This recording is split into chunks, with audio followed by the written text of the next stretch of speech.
It is impossible to go through life without telling people they're not doing enough or that they need to pull up their socks. In fact, a lot of the time when we criticise someone, we're actually trying to give them feedback. We want to tell them what they did was not okay and we ask them to change in some way. But whatever we call it, criticism really hurts. Research has shown that real or anticipated or even imagined negative feedback can make us feel guilty, ashamed, embarrassed, angry, and anxious. What this means is that delivering criticism to someone while also preserving the relationship is sort of like performing surgery. You need to be extremely careful and deliberative. Criticism sends a message that is inherently threatening. It says that something is wrong within the relationship, with the target, or with the target's behaviour. Earlier, I mentioned that criticism hurts, and this is the case even for criticism that contains positive disclaimers or messages of comfort. Therefore, every time you're thinking about criticising someone close to you, it's important to establish whether the criticism is important and valid. Now, don't get me wrong, multiple things need to be called out and criticised and confronted, and this goes for relationships as for society. With that said, sometimes our motives for criticising others have less to do with their behaviour and more to do with our own insecurities or mood or stuff that's happened to us throughout the day.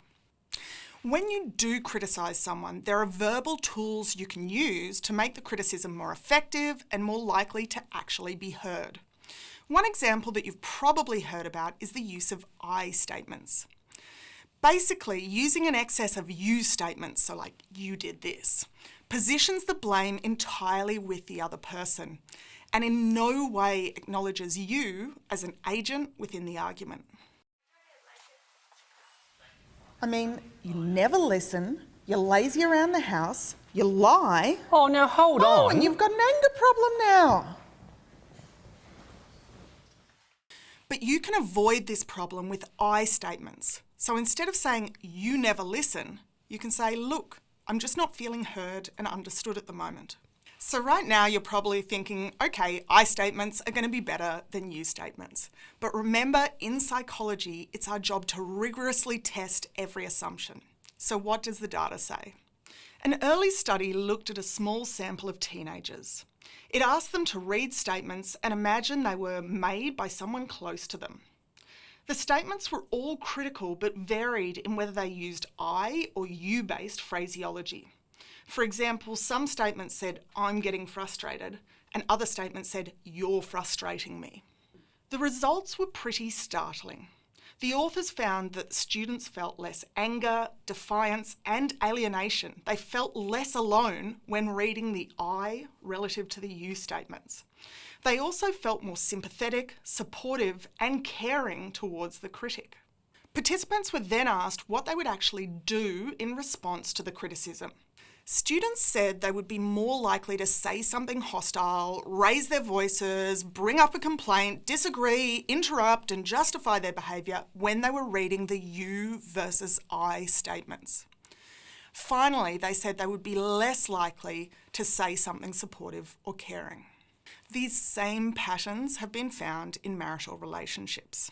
Recently, for example, Rachel Simmons and her colleagues coded real-life conversations between married and cohabiting partners.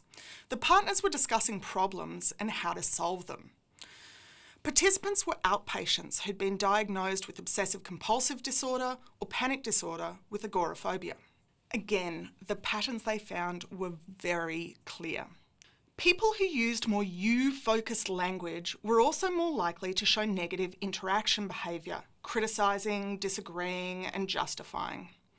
Whereas those who used a we focus reported more positive problem-solving behaviours. Finally, there was a trend for those using you statements to be less happy in the relationship overall, and users of I statements to report greater relationship satisfaction. Another technique that can be useful in conflict is taking the time to recognise your own and the other person's perspective. In 2018, researchers from Perth investigated whether communicating perspective affected how defensive people became when faced with I versus you statements. In this study, 253 students read statements and were asked to imagine how defensive the person targeted by the statements would feel. The statements varied on whether they used I or you language, and in addition, whether or not they acknowledged self and other perspectives.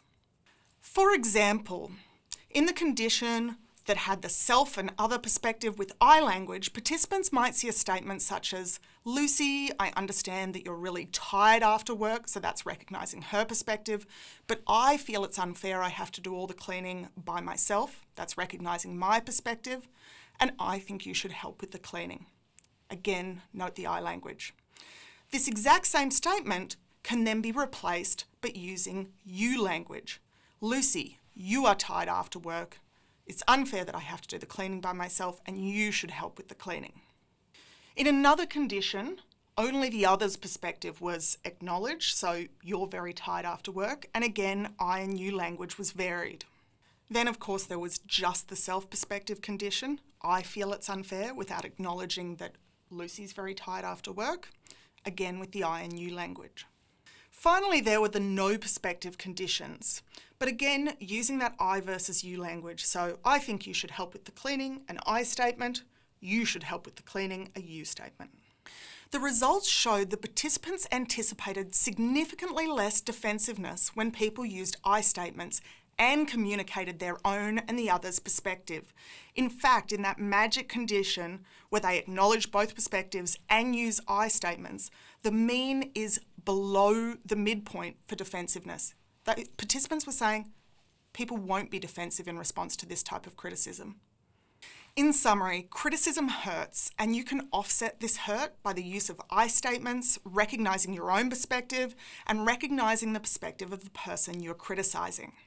This research suggests that if you want to criticise someone while preserving the relationship, it takes careful effort.